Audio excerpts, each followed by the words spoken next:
Shalom Bapak Ibu dan Saudara-saudari yang dikasihi oleh Tuhan kita, Yesus Kristus.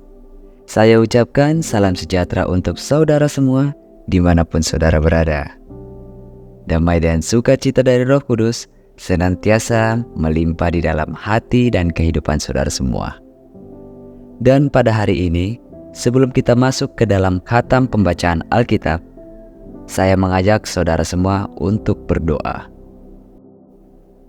Ya Allah, Bapa kami yang di surga, Bapa dalam nama Tuhan Yesus Kristus, Tuhan yang senantiasa bersama kami di dalam kondisi apapun.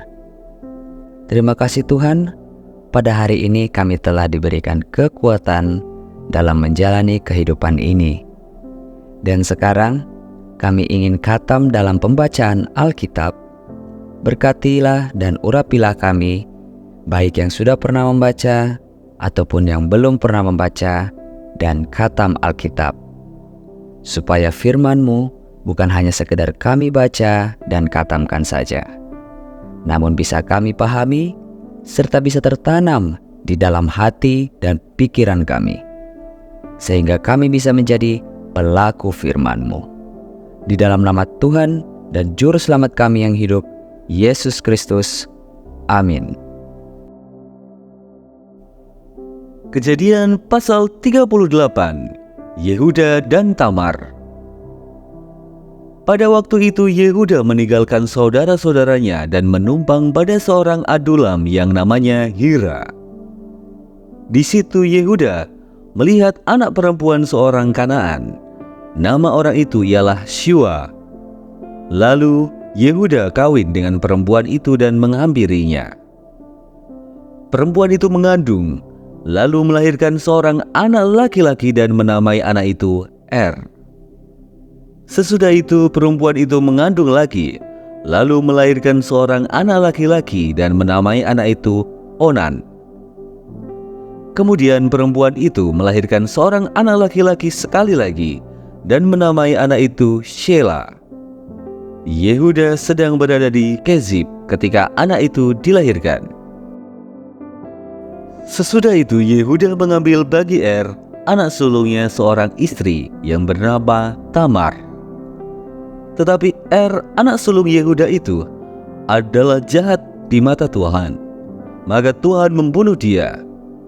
Lalu berkatalah Yehuda kepada Onan, "Hampirilah istri kakakmu itu, kawinlah dengan dia sebagai ganti kakakmu dan bangkitkanlah keturunan bagi kakakmu." Tetapi Onan tahu bahwa bukan ia yang empunya keturunannya nanti. Sebab itu setiap kali ia menghampiri istri kakaknya itu, ia membiarkan maninya terbuang supaya ia jangan memberi keturunan kepada kakaknya. Tetapi yang dilakukannya itu adalah jahat di mata Tuhan, maka Tuhan membunuh dia juga. Lalu berkatalah Yehuda kepada Tamar, menantunya itu, "Tinggallah sebagai janda di rumah ayahmu sampai anakku Shela itu besar." Sebab pikirnya, jangan-jangan ia mati seperti kedua kakaknya itu. Maka pergilah Tamar dan tinggal di rumah ayahnya. Setelah beberapa lama matilah anak Shua, istri Yehuda. Habis berkabung pergilah Yehuda ke Timna kepada orang-orang yang menggunting bulu domba-dombanya bersama dengan Hira, sahabatnya orang Adulam itu. Ketika dikabarkan kepada Tamar, "Bapa mertuamu sedang di jalan ke Timna untuk menggunting bulu domba-dombanya," maka ditanggalkanlah pakaian kejandaannya. Ia bertelekung dan berselubung, lalu pergi duduk di pintu masuk ke Enaim yang di jalan ke Timna. Mereka dilihatnya bahwa Shela telah menjadi besar, dan dia tidak diberikan juga kepada Shela itu untuk menjadi istrinya. Ketika Yehuda melihat dia, disangkanyalah dia seorang perempuan sundal karena ia menutupi mukanya. Lalu berpalinglah Yehuda mendapatkan perempuan yang di pinggir jalan itu serta berkata, "Marilah, aku mau menghampiri engkau." Sebab ia tidak tahu bahwa perempuan itu menantunya. Tanya perempuan itu, "Apakah yang akan kau berikan kepadaku jika engkau menghampiri aku?" Jawabnya, "Aku akan mengirimkan kepadamu seekor anak kambing dari kambing dombaku." Kata perempuan itu, "Asal engkau memberikan tanggungannya, sampai engkau mengirimkannya kepadaku." Tanyanya, "Apakah tanggungan yang harus kuberikan kepadamu?" Jawab perempuan itu, "Cap materaimu serta kalungmu dan tongkat yang ada di tanganmu itu." Lalu diberikannya semuanya itu kepadanya, maka ia mengambilinya. Perempuan itu mengandung daripadanya. Bangunlah perempuan itu lalu pergi. Ditanggalkannya telekungnya dan dikenakannya pula pakaian kejandaannya. Adapun Yehuda, ia mengirimkan anak kambing itu dengan perantaraan sahabatnya, orang Adulam itu, untuk mengambil kembali tanggungannya dari tangan perempuan itu. Tetapi perempuan itu tidak dijumpainya lagi. Ia bertanya-tanya di tempat tinggal perempuan itu, "Di manakah perempuan jalang yang duduk tadinya di pinggir jalan di Enaim itu?" Jawab mereka, "Tidak ada di sini perempuan jalang." Kembalilah ia kepada Yehuda dan berkata, "Tidak ada kujumpai dia." Dan juga orang-orang di tempat itu berkata, "Tidak ada perempuan jalang di sini." Lalu berkatalah Yehuda, "Biarlah barang-barang itu dipegangnya, supaya kita jangan menjadi buah ol-ol orang. Sungguhlah anak kambing itu telah dikirimkan, tetapi engkau tidak menjumpai perempuan itu."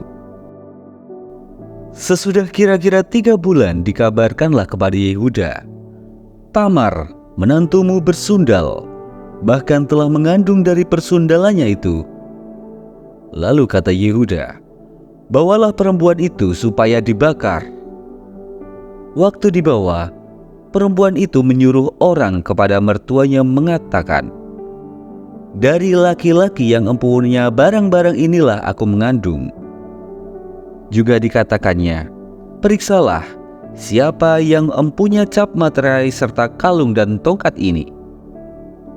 Yehuda memeriksa barang-barang itu lalu berkata, "Bukan aku, tetapi perempuan itulah yang benar, karena memang aku tidak memberikan dia kepada Sheila anakku." Dan ia tidak bersetubuh lagi dengan perempuan itu. Pada waktu perempuan itu hendak bersalin, nyatalah pada anak kembar dalam kandungannya. Dan ketika ia bersalin, seorang dari anak itu mengeluarkan tangannya. Lalu dipegang oleh bidan, diikatnya dengan benang kirmizi serta berkata, "Inilah yang lebih dahulu keluar."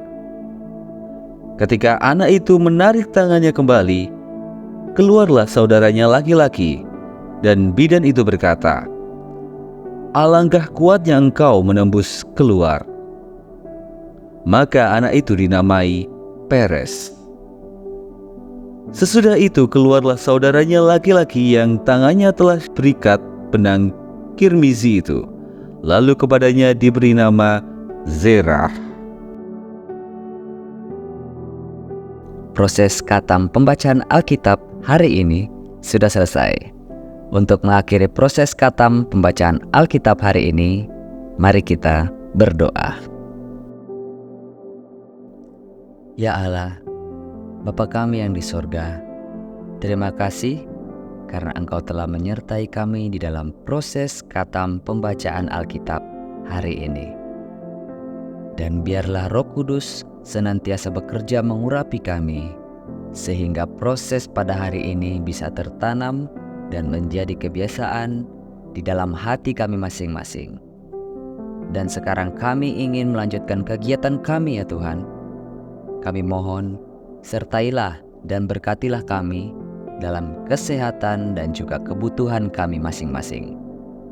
Di dalam nama Tuhan dan Juru Selamat kami yang hidup, Yesus Kristus.